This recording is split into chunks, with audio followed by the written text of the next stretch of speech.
अपना शत्रु मानता था। वह अपने राज्य के ईश्वर का नाम लेने तक को भी मना करता था, परंतु वह अपने पुत्र प्रहलाद को ईश्वर भजन से न रोक सका। इस पर हिरण्यकशिपु ने प्रहलाद को पहाड़ से भी गिराया, सर्पों की कोठरी में भी बंद कराया, हाथी के सामने लड़वाया, परंतु उस भक्त का कुछ भी नहीं हुआ। अंत में हिरण्यकशिपु ने बोला कि मेरी बहन होलिका को बुलाओ और उसके कहो कि प्रहलाद को अग्नि में लेकर बैठ जाए, जिससे प्रहलाद को जल कर मर जाएगा और होलिका अग्नि कुछ भी नहीं बिगाड़ सकती, क्योंकि होलिका को वरदान था कि उसे अग्नि नहीं जला सकती।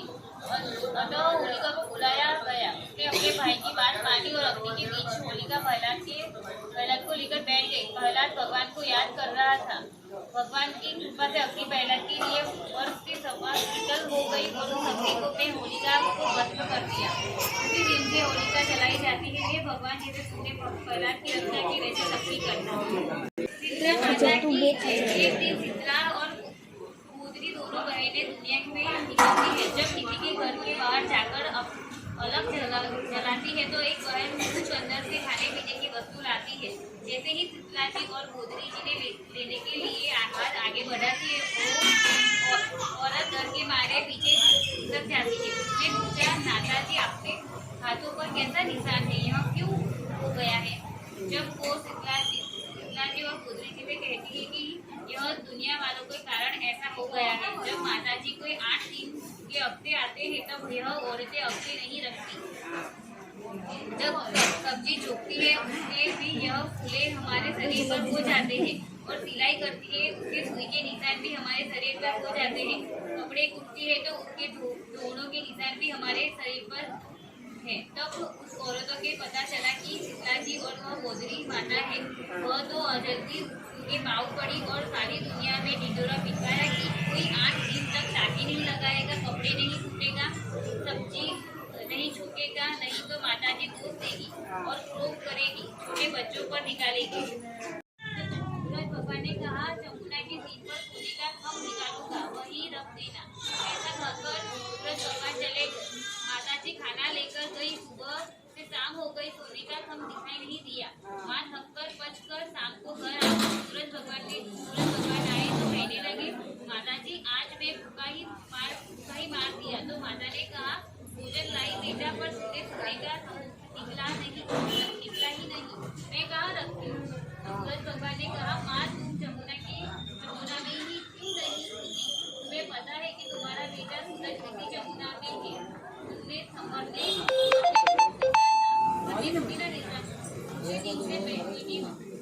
बेटियों के पहले माँ बाप बनने लगे। जब भगवान के गरीब बेटे के लिए माँ नहीं पूछ सकी तो अब इस कलयुग में तो बेटे के लिए माँ बाप का बनना मुश्किल है। और एक बहन थी। बहन बाल विधवा थी। वो पियर में ही अलग रहती थी। उस बहन के पटवारी माता का नियम था, वो हमेशा स्नान करके पूजा करके फिर खाना खाती थी। एक दिन पटवारी माता उस पर टूटी। जैसे ही वो साड़ी धोकर सुखाती उसके बूंदे गिरते ही मोती बन जाते। एक दिन उसका भतीजा दौड़ता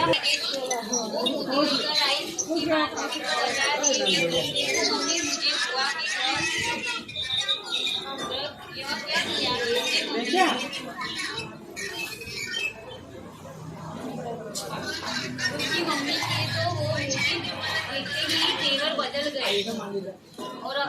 को बुला दिया। देखो आपकी बहन के घर यह ऐसे मूर्ति कहाँ से आए?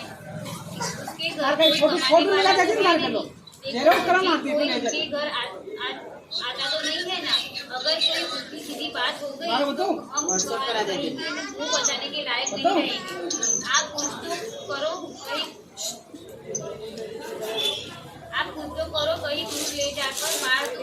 वो अपनी पत्नी की बातों में आ गया और बहन से कहने लगा कि जब बहन अपने दुनियाल चलते हैं, उसने मन में तो था कि यह दूर जंगल में ले जाकर मार दो। थोड़ा आगे गया तो बहन ने कहा, भैया मेरी साड़ी तो घर पर ही भूल गई, मैं ले आती हूँ। भैया ने कहा कि तुम मैं ही ले आता हूँ। भैया ने आकर देखा तो आश्चर्य हुआ, साड़ी में जितना पानी नीचे गिरा सारा का ढेर हो गया। और वो झील के पास जाने के लिए बजाय अपनी पत्नी के पास गया। पत्नी ने वापस आने का कारण पूछा तो उसने कहा कि बाहर तो सारा देखेंगे। ऐसा करके वो अपने खड्डा खोद दे काट देंगे। वो भाभी तो जल्दी खड्डा खोदने लगी। फिर उसने पति से कहा कि तू उधर ये देख पूरा हुआ कि नहीं, तू बराबर आ जाएगी तो मेरी बहन भी आ जाएगी। जैसे ही वो उतरी उसने पति ने ऊपर पत्ता सरका दिया। शाम को उसने बच्चे उसकी बुआ को ख्याल आया कि मेरे भैया ने सारी बात बताई कि बहन ऐसा पाप तेरे ऊपर, इसलिए मैं खड्डे में उसी को दबा दिया। बहन ने हाथ जोड़कर पथारी माता से प्रार्थना करी कि हे पथारी माता, मैंने सच्चे हृदय से मन से जो आपसे प्रार्थना करी है तो मेरी भाभी सही सलामत होनी चाहिए। फिर उसके भैया भाभी और बहन के बहन को माफ कर दिया। सासू बहू की रोटी नहीं देती थी। वह रोज नदी पर जाती और घर से ऑटो लेकर जाकर नदी पर पास में किराना की दुकान से 10 पैसा को दूध लेकर मचान के वहाँ जाकर गड्ढा के ऊपर रोटी सेकती और रोटी को चुटको बनाकर विनायक जी के पूजन करती, भोग लगाती और खा लेती। ऐसा करता बहुत दिन हो गया। विनायक जी ने अचंभा कर्यो कि नाक पर अंगुली रख ली। घर आ गई। बाद में सब गांव को दर्शन करके गया और विनायक जी ने नाक पर उंगली देखी तो सबने अचंभो कर्यो कि आज विनायक जी ने नाक पर अंगुली क्यों रखी हो। सब गांव का लोग मंदिर में इकट्ठा हो गया और अब कहने लगे कि जो भी कोई विनायक जी की नाक पर अंगुली हटाए तो उसने इनाम दियो जाएगा। जब बहू सासू से कहने लगी कि मंदिर में जाओ, तब सासू बोली सारा गांव तो पच लिया, कहीं भी नहीं हुए और अब तू क्या करेगी। जब बहू बोली कि मैं जाऊंगी मंदिर में जाकर बोली विनायक जी की नाक पर उंगली उतार दूंगी। सब गाँव वाला हो जाए और विनायक जी से बोली आटो मारो घर से लाती, वो भोग लगाती। आपका मैंने काय बिगाड़ो जो नाक पर उंगली रख ली है, या तो उंगली हटा लो नहीं तो मैं अभी खाड़ा खोदकर कर दूंगी। कोई पूजे लो भी नहीं। तब विनायक जी ने नाक पर से उंगली हटा ली और कमरा को दरवाजो खोल लियो। लोग पूछने लगे बहू तुझे कहीं गिरियो। तब बहू बोली अरे सासू हमारी रोटी नहीं देती थी। जब मैं घर से आटो नदी में पानी लाती, किराना की दुकान से घी लाती, उसका मुँह पर देखती, माँ को भोग लगाती और खाती। इससे विनायक जी अचंभो कर्यो और नाक पर उंगली रख ली थी। ये विनायक जी महाराज बहुते टूटे वैसे सब्जी बहनें थी, एक का नाम हल्दी और दूसरे का नाम था सुखबाई। हल्दी अपनी माँ से बोली माँ मुझे मामा जी के जाना है। माँ ने कहा भली ही जा पर कहीं ऊपर जाओ, काम करेगी तो अच्छी लगेगी। उसने कहा हाँ माँ मैं काम करूँगी और जाने की तैयारी करी। घर से निकले रास्ते में दूरी पर एक कोटड़ी मिली। उसने कहा ए भाई जाने वाली थोड़ी मेरे झाड़ के नीचे सफाई कर जा, कोई यात्री आवे बैठे करे। जब हल्दी ने फटाफट अपने कपड़े की गांठ नीचे रखी और फटाफट सफाई कर दी और आगे चल दी। थोड़ी दूर गई तो एक गाय कष्टाई मिली। उसने आवाज लगाई कि भाई जाने वाली थोड़ी सी इधर आजा। हल्दी गई तो पूछा क्या बात है। तब गाय बोली कि मेरे मालिक अभी तक नहीं आए। और मुझे बहुत प्यास लगी है, थोड़ा सा पानी पिला दे। तो हल्दी ने फटाफट ग्लास में रखी और पास में कुआं था, 2 बाल्टी पानी लाई और गाय को पिला दिया। वहाँ से आगे बढ़ी, थोड़ा आगे गई तो पीपल के छाव में दादा माता प्यारा बाबूजी बैठे, मुंह से तो लारे गिर रही, नाक गिर रहा था और मन भर माखियाँ गिर रही थी। तब उन्होंने आवाज लगाई, ए भाई जाने वाली इधर आ। तो हल्दी उनके पास गई और पूछा, माई क्या बात है? तो तब दशा माई ने कहा कि भाई बहुत दिन हुए हैं, किसी ने यहाँ सफाई नहीं करी, तो हमको नहलाया धुलाया नहीं है, हमको नीला धुला दे और यहाँ से सफाई कर दे। तब हल्दी बाई ने फटाफट उनको पानी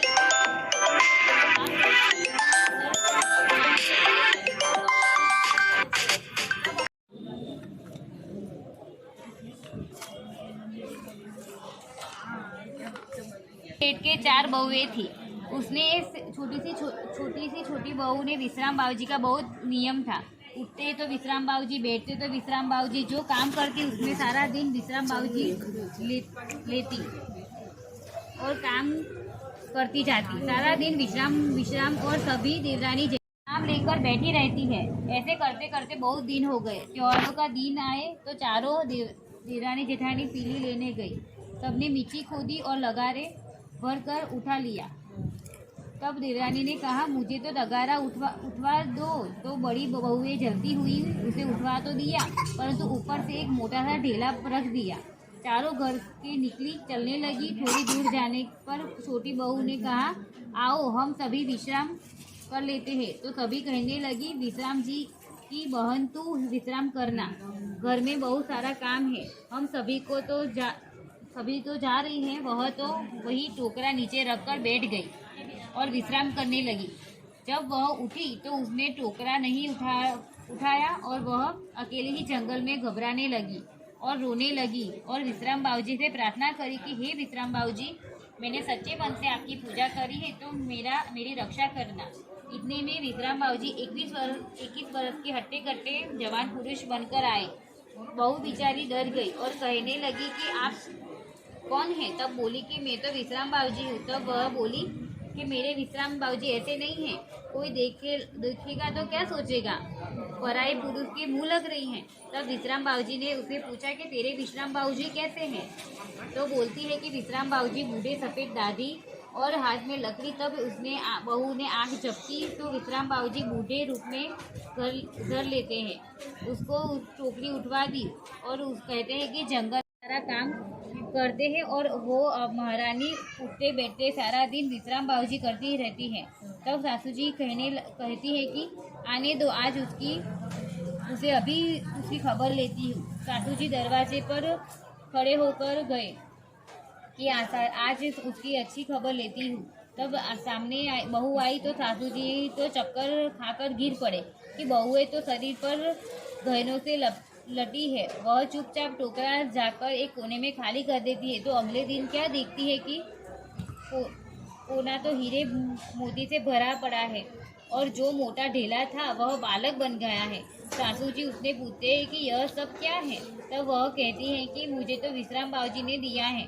तब दूसरे बहू सासू जी से कहती है कि हम भी नियम लेंगे। सासू जी कहते हैं कि लो, पर जाने को नहीं देते, अनजाने को देते हैं। नियम ले तो लिया, पर याद रहता ना तो पार ले। वापस वही त्योहार के दिन आए। पीली के टोकरे भरकर आती है और ऊपर मोटे से ढेले रखवा लेती है। रास्ते में आकर जल्दी विश्राम किया न किया और जोर जोर से बोलती लगती है, चिल्लाने लगती है कि यहाँ जंगल में कोई हमारी रक्षा कीजिए। तो विश्राम बाबूजी यहाँ आते हैं और उनको भी टोकरी उठवा देते हैं और उनके ही भी कहते हैं कि तुम पर शरीर पर पत्ते और बेले जितनी पहन सके उतनी पहन लो, बहुत तो जल्द लग जाती है। इधर सासू जी दरवाजे पे खड़े होकर वो आए तो उनकी खबर लूँ। तो सासू जी ने देखकर मूर्छित हो जाती है कि बहुएं यह शरीर पर क्या लपेट लाई है, जिसे सांप बिच्छू लग रहे हैं, और जो टोकरे में कोने में लाकर डाले वे अगले ही दिन पहाड़ हो गए। तब सासू जी और बहुएं छोटे बहू के पाँव पड़ने लगती है और कहने लगती है कि तेरी माया तू ही तब वह विश्राम बाबूजी को याद करती है और उनके अपने माया समेटने के लिए कहती है। विश्राम बाबूजी प्रकट होते ही अपने और कहते हैं कि इसने तो निस्वार्थ भाव से मेरी सेवा करी है, तो तुम सभी तो लालची आकर पूजा करी, इसलिए तुम्हारी यह दुर्दशा हुई है। हे विश्राम बाबूजी, छोटी बहू को जैसा दिया वैसे सबको देना।